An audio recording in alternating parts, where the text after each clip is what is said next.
conditionnelle après 40 ans de détention. La Cour d'appel de Paris a finalement accepté la demande du Libanais Georges Ibrahim Abdallah, un Libanais de 74 ans qui purge une peine de réclusion criminelle à perpétuité ici en France depuis 1987 pour son implication dans l'assassinat de diplomates israéliens et américains à Paris en 1982. Je vous le disais, c'est l'un des plus anciens prisonniers de France.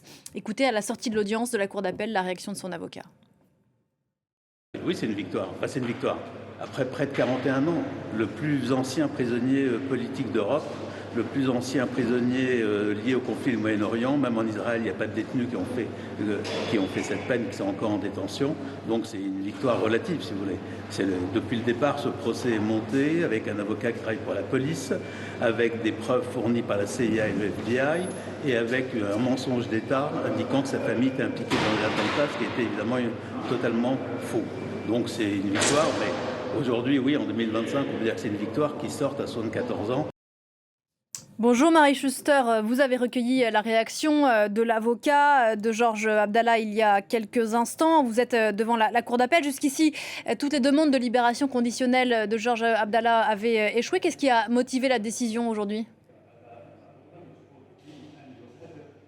Mais il faut savoir que le tribunal d'application des peines, lors de la dernière audience en juin dernier, avait estimé que Georges Ibrahim Abdallah purgeait une peine disproportionnée au regard des crimes commis. Ce sont une citation, et qu'il ne constituait plus à 74 ans un danger pour l'ordre public. La décision de le libérer a donc été confirmée ce jeudi par la Cour d'appel de Paris. Une remise en liberté prononcée, faut-il le rappeler, suite à 42 ans d'emprisonnement. Pour rappel, Georges Abdallah avait été condamné à la réclusion criminelle à perpétuité pour le meurtre de 2 diplomates, l'un américain, l'autre israélien, mais il était libérable depuis 25 ans et jusqu'ici, l'ensemble de ces demandes, une dizaine au total, avaient été retoquées au motif par le parquet qu'il y avait une absence de repentir qui en droit n'existe pas, selon son avocat maître Jean-Louis Chalancet, que nous avons pu rencontrer ce matin. Une notion qui n'existe pas en droit.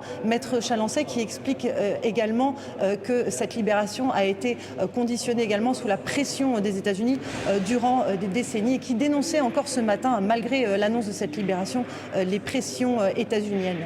La libération de Georges Ibrahim Abdallah qui interviendra, Marie, au 25 juillet, sous condition de quitter le territoire national. Oui, tout à fait. Une libération qui a été fixée au 25 juillet prochain. Comment cela va-t-il se passer ? 2 gendarmes devraient accompagner Georges Ibrahim Abdallah depuis sa cellule de la prison de Lannemezan dans les Hautes-Pyrénées, où il purgeait sa peine, jusqu'à Beyrouth, car la France veut s'assurer que l'ancien détenu quitte bien le territoire français. Cette demande de remise en liberté a été d'ailleurs assortie d'une interdiction définitive du territoire français.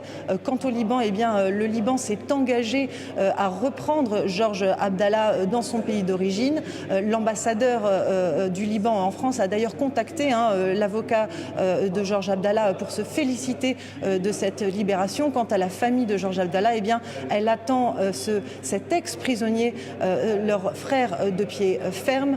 Elle l'attend avec beaucoup d'impatience. D'ailleurs, le frère de Georges Abdallah a communiqué ce matin en expliquant qu'il attendait son frère et qu'il ne pouvait pas cacher sa surprise et son soulagement suite à cette annonce de libération.